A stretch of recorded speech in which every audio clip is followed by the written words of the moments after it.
Hello दोस्तों, NCERT M point के new lecture में आपका स्वागत है। और हम बात करने वाले हैं क्लास 12 के मैथमेटिक्स चैप्टर 8 की, जिसको कहते हैं समाकलन के अनुप्रयोग यानी एप्लीकेशन ऑफ इंटीग्रल्स। तो उसके बारे में हम बात करने वाले हैं और बहुत बेसिक से हम इसके एल्गोरिथम जानेंगे। बहुत बेसिक तरीके से हम क्वेश्चनों को सोल्व करेंगे और इसको बेसिक से पहले हम जानेंगे कि इसमें क्वेश्चन करने के क्या क्या हमको तरीके अपनाने हैं जिससे हमारा क्वेश्चन आसानी से सोल्व हो पाए। ठीक है ना, तो आइए चलते हैं। तो सबसे पहले हमको जानना जरूरी है कि जो 2D में हम जानते हैं कि हमारे पास ये y एक्सिस होता है, बहुत बेसिक से जानेंगे। और जो क्षैतिज लाइन होती है उसको x एक्सिस कहते हैं। इतनी बात हमको पता है। y एक्सिस और x एक्सिस एक दूसरे को जहां ये कट करते हैं उसको मूल बिंदु ओरिजिन कहते हैं। और साथ ही x एक्सिस को भुज कहते हैं। क्या कहते हैं? भुज। और y एक्सिस को कोटि कहते हैं, यानी भुज को एब्सिसा बोलते हैं, एब्सिसा। और कोटि को ऑर्डिनेट कहते हैं,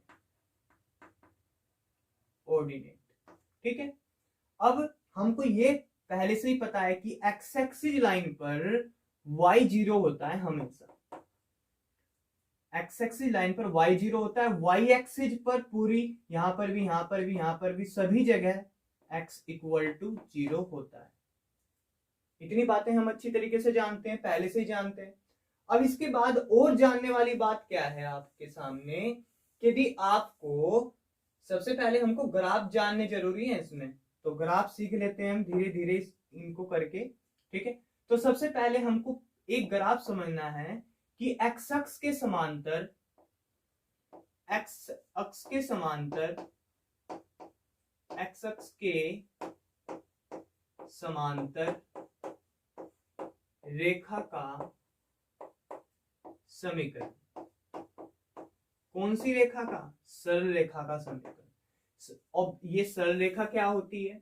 सरल रेखा का जनरल जो समीकरण होता है ax plus by plus c equal to 0। ये सरल रेखा का समीकरण होता है।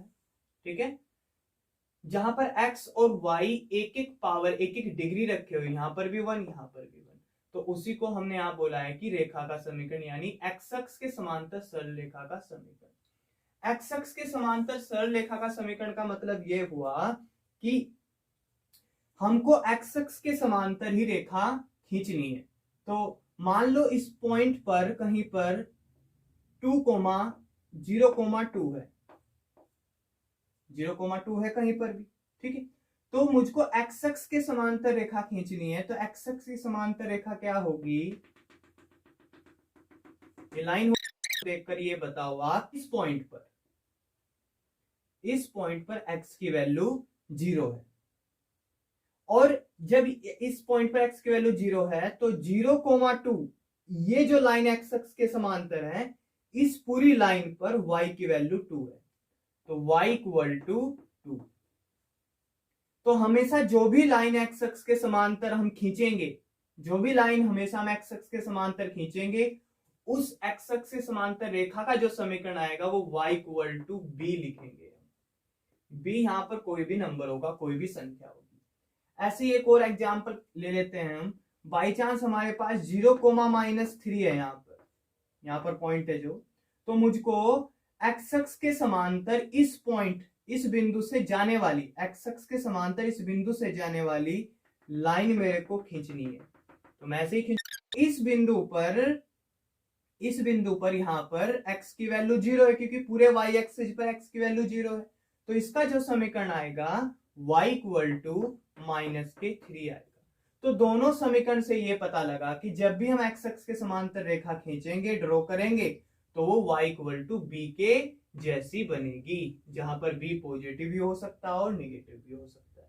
आई होप आपको x अक्ष के समांतर रेखा समीकरण खींचने का पता लगा होगा। तो इसको मैं रब कर रहा हूं।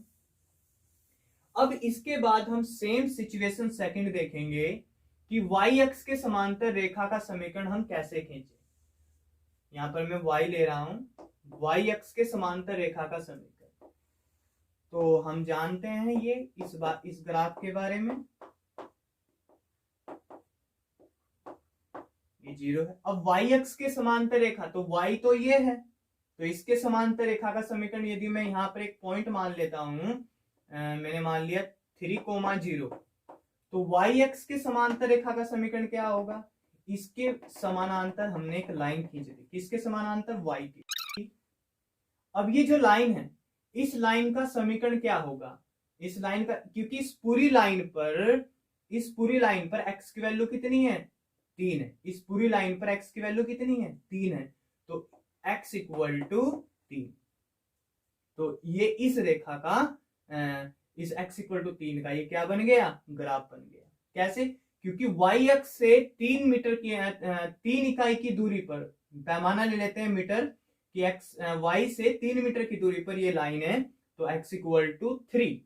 तो हमेशा याद रखना y अक्ष के समांतर रेखा का समीकरण हमेशा x इक्वल टू कुछ होता है। ऐसे ही हम यदि मान ले कि -2 मान लेते हैं, -2,0, तो -2,0 मान लो यहां पर है, तो मुझको 0, पूरे x एक्सिस पर y तो 0 ही है, तो इस -2 बिंदु से y अक्ष के समांतर खींचे जाने वाली रेखा ये होगी। तो इसको मैं बोल देता हूं x equal to -k2। I hope आपको समझ में आया होगा कि y अक्ष के समांतर रेखा का समीकरण कैसा होता है और x अक्ष के समांतर रेखा का समीकरण कैसा होता है। तो y अक्ष के समांतर रेखा का समीकरण हम लिख सकते हैं x इक्वल टू a। तो x इक्वल टू a हमेशा या तो यहां होगा, यहां होगा, यहां होगा, हमेशा y अक्ष के समांतर ही होगा। यदि मैं इसको उठाकर यहां पर लाऊं, यहां पर लाऊं, यहां पर लाऊं, जैसे ही मैं y अक्ष के संपाती इसको रखूंगा तभी a कितना हो जाएगा, 0, क्योंकि दोनों के बीच की जो दूरी है वो कम होकर y अक्ष पर आ गई और 0 0 हो गई। आई होप आपको ये समझ में आया होगा, ठीक है ना। तो आगे हम बात कर लेते हैं इसके बारे में। नेक्स्ट आगे जो अपने टॉपिक पर चलते हैं कि टॉपिक है क्या हमारा। ये जो परमें आपको दिखाई दे रही है, ये परमें हमारी फर्स्ट है, चैप्टर जो 8 है। माना y equal to F X एक सतत फलन है, मतलब y equal to F X एक कॉन्टिन्यूअस फंक्शन है जो a, b बंद अंतराल यानी क्लोज इंटरवल में परिभाषित यानी डिफाइंड है। ठीक है, y equal to F X एक संतत फलन है, मतलब लेफ्ट हैंड लिमिट और राइट हैंड लिमिट, और साथ में फलन का मान आपस में तीनों बराबर है इस अंतराल में। ठीक है, तब ये जो वक्र दिया गया है आपको y equal to F X, ये होना चाहिए, और साथ में आपका एक्स एक्स होना चाहिए, और साथ में आपकी जो रेखाएं हैं x equal to a, x equal to b से घिरा क्षेत्रफल, यानी यहां पर 3 चीजें बोली गई हैं। पहली y equal to F X आना चाहिए, दूसरा y एक्स एक्स से जाना चाहिए, और तीसरा x की वैल्यू a, और चौथा x की वैल्यू b। इन 4 भाई साहबों से जो घिरा क्षेत्रफल होगा वही हम क्षेत्रफल कंप्लीटली निकालेंगे। तो इस परमे में ये बोला गया। तो इसका जरा हम ग्राफ ड्रॉ कर लेते हैं कि ग्राफ कैसे बनेगा। तो देख लेते हैं, ये हम जानते हैं कि हमारे पास x एक्सिस है, तो ये y एक्सिस है। ठीक है, अब ये हमको पता है कि ये O है, ओरिजिन मूल बिंदु। सबसे पहले आप देखो कि y equal to F X, ये कोई वक्र है, कोई कर्व है, इसका कोई ना कोई हमको ग्राफ दिया गया होगा क्वेश्चन में। ठीक है ना, बशर्ते हमको ग्राफ बनाने आने चाहिए। तो जैसे जैसे क्वेश्चन आते जाएंगे मैं ग्राफ बनाने आपको सिखाता रहूंगा। तो y equal to F X में ऐसे ही इस 2D में मैं ड्रॉ कर लेता हूं कि ऐसा कोई ग्राफ होगा। तो मैंने ऐसे ग्राफ बना लिया इसका जनरली, ये मान लो y equal to F X का ग्राफ है आपका, कुछ ऐसा ग्राफ हमने ड्रॉ कर लिया, इमेजिन कर लिया। ठीक है, कुछ ऐसा ग्राफ होगा। साथ में एक्स एक्सिस भी है, साथ में ये एक्स एक्सिस भी है, ये भी एक्स एक्सिस है, बट इधर ग्राफ नहीं है। तो साथ में रेखाएं x equal to a, x equal to b। तो मैंने आपको बताया था कि जब भी x इक्वल टू a हो और y इक्वल टू b हो, समझे, कुछ भी हो, a और b के मान कुछ भी हो सकते हैं। तो x इक्वल टू जब कुछ एक संख्या हो तो वो हमेशा y अक्ष के समांतर खींचती है, वो हमेशा y अक्ष के समांतर ड्रॉ होती है। और जो y इक्वल टू बी होती है वो हमेशा x अक्ष के समांतर खींचती है। ठीक है, ये वाली बात मैंने आपको बताई थी। तो x इक्वल टू ए मैं जनरली यहां पर मान लेता हूं कि a कोमा 0, क्योंकि x इक्वल टू ए लिखने का मतलब ये हुआ कि जहां x इक्वल टू ए होगा वहां पर y 0 होगा, तो a कोमा 0 हो गया। दूसरा x इक्वल टू बी है, क्योंकि a के बाद b आएगा, तो b क्या होगा, b comma x equal to B क्या होगा, b कोमा 0 होगा। आई होप आपको इतना समझ में आया होगा यहां तक। आगे देख लेते हैं। अब मेरे को x equal to A line draw करनी है, तो x equal to A line में ड्रॉ करूंगा y अक्ष के समांतर। y अक्ष के समांतर में लाइन ड्रॉ करूंगा x इक्वल टू ए। ये नीचे तक जाएगी, यहां से लेकर यहां तक नीचे तक जाएगी, बट मैं नीचे इसको नहीं ले जा रहा हूं। ठीक है, ऐसे ही y x की वैल्यू b है, तो b सेम वही सिचुएशन, तो इसको मैं इक्वेशन, ये किसकी इक्वेशन है, ये x इक्वल टू ए और ये x इक्वल टू बी। ठीक है ना, ये x equal to A, x equal to B. तो मैं बता रहा था आपको कि ये x equal to A, x equal to B. अब इसके बाद हमारे पास देखेंगे कि कहां, क्योंकि यहां पर सिमेट्री भी होती है, यहां पर सममित भी होती है, मैं जनरली आपको ये बता रहा हूं। तो हमारे पास चार चीजें हैं, ये इन चार चीजों से जो घिरा क्षेत्रफल होगा वही हमारा आंसर में हम उसको लेकर चलेंगे। तो सबसे पहले y equal to F X, लो भाई साहब y equal to F X हमारे पास है पहला।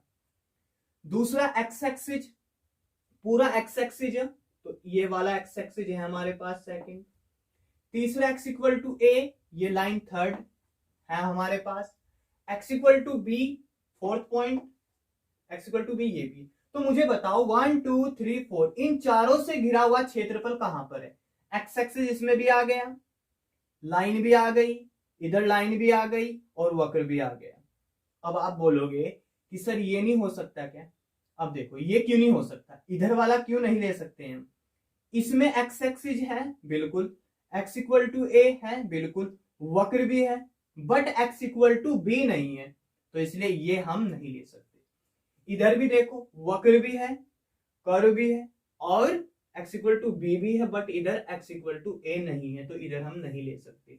तो हमारा जो बाउंडेड क्षेत्र हुआ, जो हमारा परिबद्ध क्षेत्र हुआ, वो क्या होगा, ये वाला होगा। ठीक है ना। अब यहां पर बात समझना, दो तरह की पट्टियां खींचती है, दो तरह की स्ट्रिप डालते हैं, दो तरह की पट्टियां डालते हैं, दो तरह की स्ट्रिप डालते हैं। एक तो x अक्ष के समांतर, एक y अक्ष के समांतर। तो इसमें मैं क्या करने वाला हूं, y अक्ष के समांतर में एक पट्टी खींचने वाला हूं। ये बहुत छोटी सी, मैंने पूरा क्षेत्रफल ना लेकर, पूरा क्षेत्र ये वाला पूरा टोटल ना लेकर, मैंने एक स्मॉल स्ट्रिप डाल दी इसमें, एक बहुत छोटी सी पट्टी डाल दी इसमें। अब यहां से यहां तक, यहां से यहां तक कितनी ऊंचाई है, ये y, तो मैंने y मान लिया इसको, यानी इसकी यहां से यहां तक इसकी लंबाई हो गई, और यहां से यहां तक इसकी क्या हो गई, ये चौड़ाई dx हो गई। अब ये आपको क्या दिखाई दे रहा है, ये आपको मैं पूरे का ना लेकर, मैं किसका ले रहा हूं, केवल एक स्मॉल पट्टी का ले रहा हूं। एक स्मॉल, जो स्मॉल पट्टी है, जो स्मॉल स्ट्रिप है, वो एक आयत की तरह, एक रेक्टेंगल की तरह है, मैं उसको चूज किया बस मैंने। यहां से यहां तक की लंबाई y और यहां से यहां तक इसकी चौड़ाई dx हो गई। मैं इस पूरे का नहीं ले रहा हूं, इसका निकालता हूं। तो इसको निकालने के लिए मैंने इसको शेडेड किया। अब जैसे मैंने इसको शेडेड किया, तो मुझको इसका क्षेत्रफल निकालना है। तो हम ये पहले से ही जानते हैं कि जो आयत का क्षेत्रफल है उसको मैंने a से डिनोट किया, जो आयत की लंबाई है वो y है, और जो हमारे पास चौड़ाई है वो dx है, क्रॉस dx। अब मुझको एक बात आप बताओ कि क्या ये बात सही है। बिल्कुल सही है, थोड़ा सा गलत है, क्योंकि हम पूरे क्षेत्रफल की जब बात कर रहे हैं, पूरे क्षेत्रफल में से हमने इस छोटे से भाग की बात की, क्योंकि एक आयत की तरह छोटा सा भाग हमने ले लिया, छोटी सी पट्टी स्ट्रिप डाल दी इस पे y अक्ष के समांतर। तो क्षेत्रफल भी हम छोटा सा ही निकाल लें, तो साथ में लगा देंगे dA equal to y cross dx, लंबाई चौड़ाई। आयत का क्षेत्रफल होता है। अब लेकिन मुझे पूरे क्षेत्रफल को ज्ञात करना है, यहां से लेकर यहां तक इस पूरे भाग को मेरे को फाइंड करना है। तो मैं इसको शेडिड कर रहा हूं।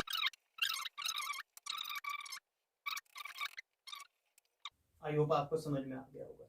अब मुझको पूरे का क्षेत्रफल निकालना है तो मैं क्या करूंगा, समाकलन करूंगा, ठीक है ना। क्योंकि क्षेत्रफल जब समाकलन हम चूज करते हैं तो हम छोटे से बड़े की तरफ चलते हैं। जो चीजें हम बड़ी निकालने वाले हैं उसके लिए हम समाकलन करते हैं। तो दोनों साइड में जब मैं समाकलन करूंगा तो यह अवकलन का छोटा सा भाग है, तो ये डी कैंसिल हो जाएगा, तो सीधा यहाँ पर ए बचेगा जब दोनों साइड का समाकलन करेंगे। और समाकलन का चिन्ह लगाएंगे और साथ में y लिखेंगे और साथ में dx लिखेंगे। बट एक चीज यहां पर हमको ध्यान रखनी है, क्यों, क्योंकि हमको पूरे का क्षेत्रफल निकालने के लिए हमको इसकी सीमा, इसकी लिमिट लेनी पड़ेगी, लोअर लिमिट और अपर लिमिट। तो मुझे बताओ, स्टार्टिंग मैंने a से की थी, तो x किसके रेस्पेक्ट में यहां पर समाकलन हुआ, x के रेस्पेक्ट में यहां पर समाकलन हुआ है, तो लिमिट भी हम x की ही लेंगे, क्योंकि x के रेस्पेक्ट में समाकलन कर रहे हैं ना, तो लिमिट हम x की ही लेंगे। तो a से b, तो x a और b, x equal to a से b। तो यही हमारा कंप्लीट एक फॉर्मूला तैयार हो गया, a equal to y dx, x equal to a से b। जब भी हम स्ट्रिप y x के समांतर खींचेंगे तो x के रेस्पेक्ट में ही हम समाकलन करते हैं और लिमिट भी x के रेस्पेक्ट में ही हम लेते हैं। आई होप आपको ये समझ में आया होगा, इतना समझ में आया होगा। आगे हम सेम सिचुएशन का y x एक्स के समांतर हम पट्टी ड्रॉ करने वाले हैं, ठीक है ना। तो मैं इसको रब कर रहा हूं, इतना आपने शायद लिख लिया होगा। अब हम बात करने वाले में इसमें कुछ ही चेंज कर रहा हूं, बस थोड़ा सा ही चेंज कर रहा हूं कि माना y equal to F X ना लिखकर मैं यहां पर लिख रहा हूं x equal to F Y,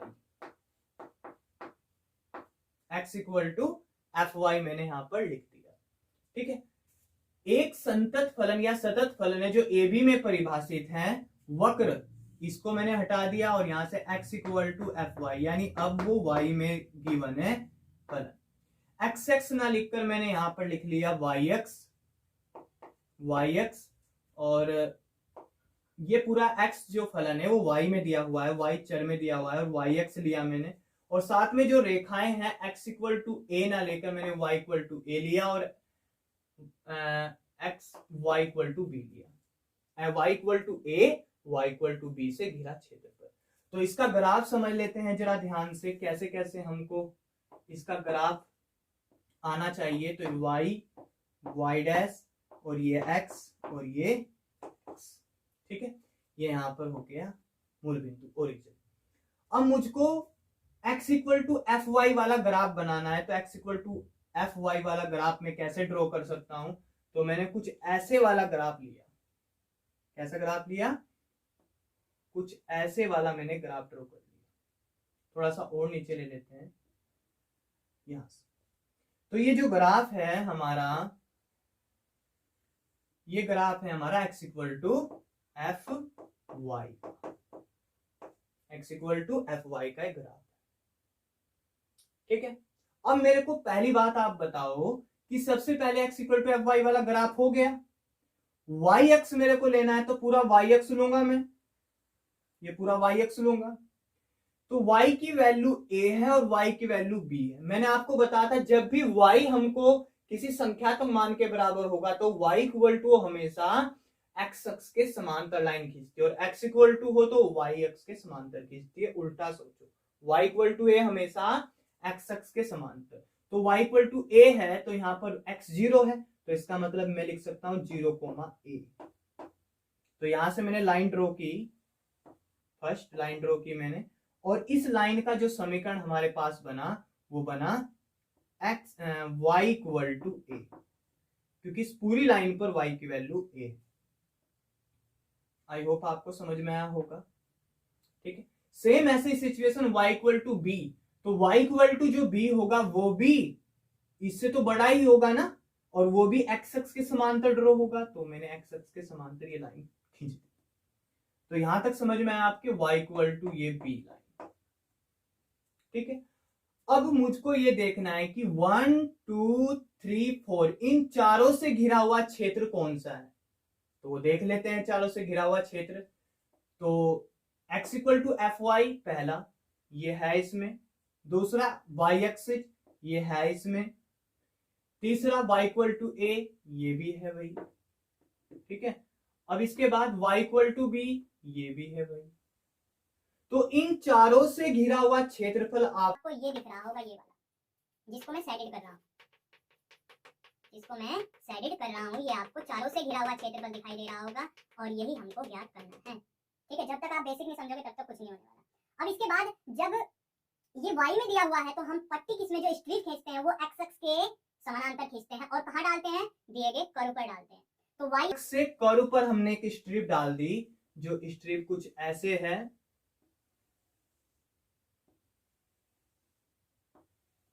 ये स्ट्रिप डाल दी हमने।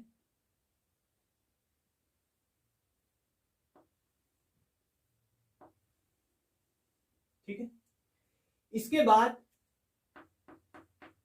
हम क्या लेने वाले हैं वो आपको पता लग गया होगा, जैसे कि पिछले वाले टॉपिक में किया था हमने। यहां से हम इसकी लंबाई को लेते हैं, लंबाई यहां से यहां तक कौन है, ये एक्स एक्सिस है, तो ये लंबाई हमने एक्स ली।